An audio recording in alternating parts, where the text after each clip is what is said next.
Hey, Alyssa J. Dillon here. We are going to talk about the CEO mindset and transitioning from accountant to CEO. Listen, if you've come into this program, I'm willing to bet money that you might still have a bit of an accountant mentality, a bit of an employee mentality. And what I'm going to help you do in this program is I am going to help you transition into being the CEO of your company throughout this program. But in order to do that, I am going to ask you to commit today to taking on that new role. So first of all, I want to talk to you about your job description, and let's compare this job description, right? Are you the accountant? Are you in your company to work on technical tasks like bookkeeping, reconciling, right? Are you there to continue to service clients? Are you there to do the compliance work? Or did you start your business so you could be the CEO and do strategic planning, build your team, focus on growing your business? If you're here to be the CEO, you are in the right place. If you still want to be the accountant, the bookkeeper, the financial pro, and that's where it stops, well, let me tell you, there are a lot of jobs out there for you, right? And it would probably be a lot easier if you just got that job, because owning a business is not easy. It is not easy, but we can make it a lot simpler if we focus and took our time right now to decide to be the CEO of the company and find accountants who can do the work for us so we can actually live the life that we want and lead the life that we want by taking on the CEO role. So first and foremost, let's talk about the time allocation, right? Accountants' work is transactional, right? It's transactional. It's sitting down at their desk and being chained to the desk and working day in and day out on the QuickBooks account, right? We're opening the emails, we're following up with our clients, we're asking for the receipts. The CEO's work is strategic, right? What is your role? Your role is strategic leadership. Your job now is to say, is this moving my company forward? Is the work I'm doing, is it leveraging my time the best it could be, right?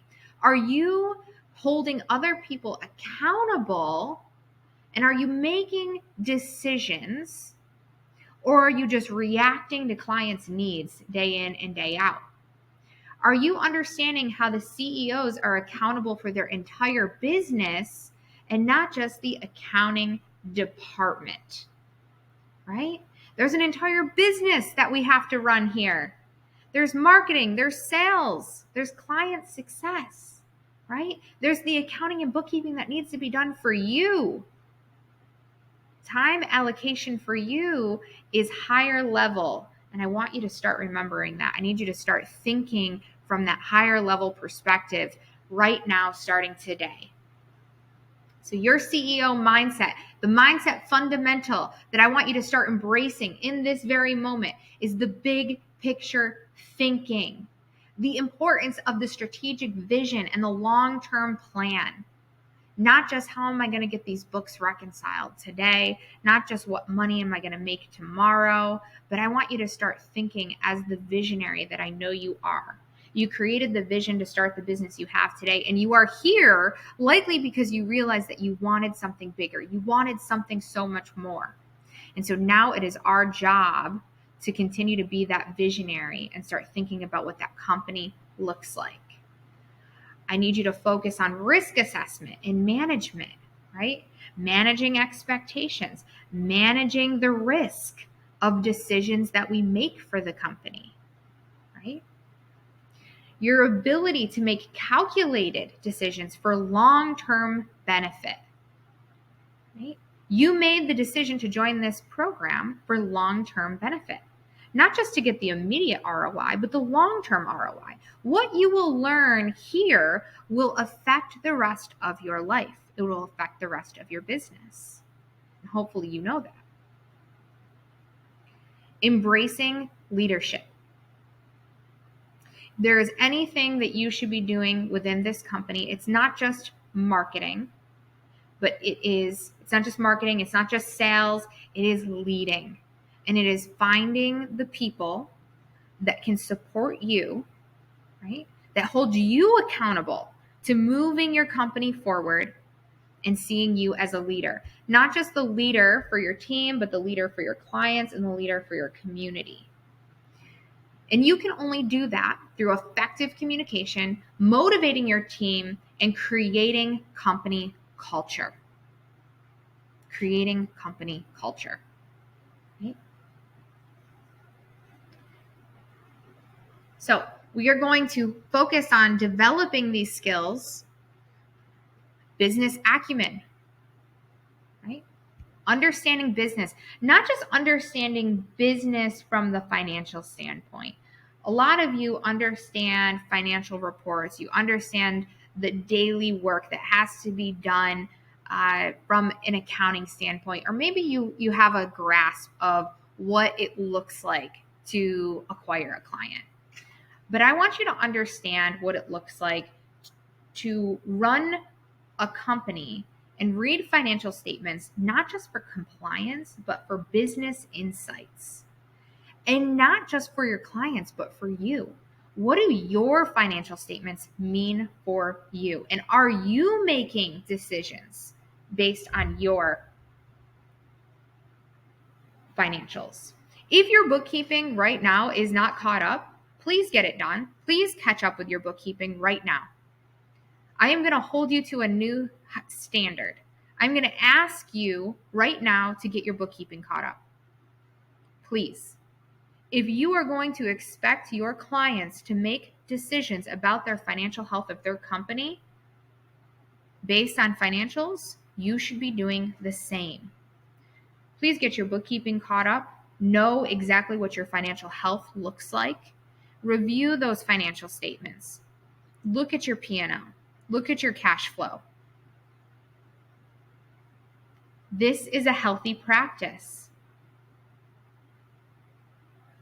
We will continue to build on this as the program builds. We'll build on these skills. Learning basic HR functions like hiring, delegating, and creating a team and culture. We're going to continue to learn marketing and sales strategy. An introduction to the importance of client acquisition and retention at a strategic level. It's one thing to bring on a client. It's another thing to not lose a client. You can make a lot of money, but if those clients are coming on and then leaving because they are unhappy, well, you will not be a very happy business owner. Some practical steps for these transitions. Time blocking for CEO activities. You should immediately set time aside for this program, for growth. Allocate time in your schedule for strategic planning, team meetings. Right now, allocate time for that. You can pause this video if you need to. When do I have time in my schedule? Right now, you might look at your schedule and think, when am I going to do that? I only have 30 minutes. Okay, let's start with 30, right? 30 minutes. And let's work on growing that every week. Team meetings. I will teach you how to do team meetings and what team meetings should look like to have a team that feels more fulfilled and a bigger part of your culture. If you don't have a team yet, we will work on creating that. A business audit. We cannot fix what we don't know is broken. We cannot continue to move forward and allow things to happen and expect them to get better if we are not auditing and checking. We need checks and balances. Here are some books that I recommend as you're getting started. A lot of people ask these questions as they come in. They want to know, what books do you recommend? Here are some books that I recommend as becoming the CEO. Simple Numbers, Straight Talk, Big Profits, Greg Crabtree. It's one of my favorite books on profitability, understanding my numbers, making better financial decisions. Traction, Get a Grip on Business by Gino Wickman. The Culture Code, Daniel Coyle. E-Myth by Michael Gerber.